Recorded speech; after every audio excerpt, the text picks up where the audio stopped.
Dès le lendemain du séisme qui a frappé Haïti, le 12 janvier 2010, des équipes d'Électriciens sans frontières ont rejoint l'île pour apporter une aide technique, logistique et humaine aux sinistrés et aux ONG présentes sur les lieux.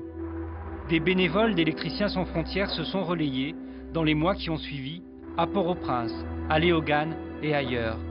Ils témoignent de la situation haïtienne.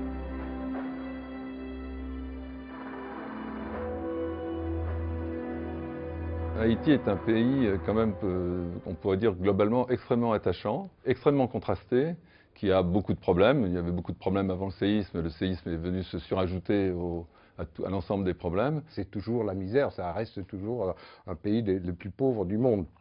Et les Haïtiens, ils se débrouillent, quoi. Ils se débrouillent, ils essayent de vivre aussi normalement que possible. Un jour, en discutant avec une personne qui travaillait à la Croix-Rouge et qui faisait de la prise de parole dans des camps, faisait une espèce de rôle d'assistante sociale, donc il devait l'entendre des sévères. Mais là, comme ça, en discutant un peu à bâton rompu, subitement, elle me dit, mais tu sais, Haïti, l'esclavage, il dure toujours.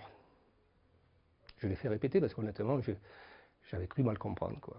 Voilà. Donc j'ai du mal à imaginer que Haïti, pour mémoire, c'est quand même la première république noire issue de révolte d'esclaves, qu'aujourd'hui, l'esclavage subsiste entre noirs, quoi. Ce qui est inquiétant, c'est que le gouvernement sur place dit que la situation antérieure au séisme est en passe d'être rétablie.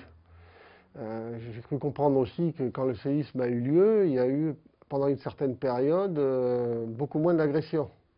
Parce que aussi les forces des Nations Unies étaient là, peut-être plus présentes. Et maintenant, j'ai l'impression que la violence refait surface. La violence de gang, parce qu'il y a pas mal de problèmes aussi de drogue, problèmes de l'argent qui circule, des gangs qui essayent de prendre position sur le terrain. Et puis aussi, comme de l'argent arrive, l'argent du monde entier arrive, tout cet argent-là cherche à être capté de différentes manières.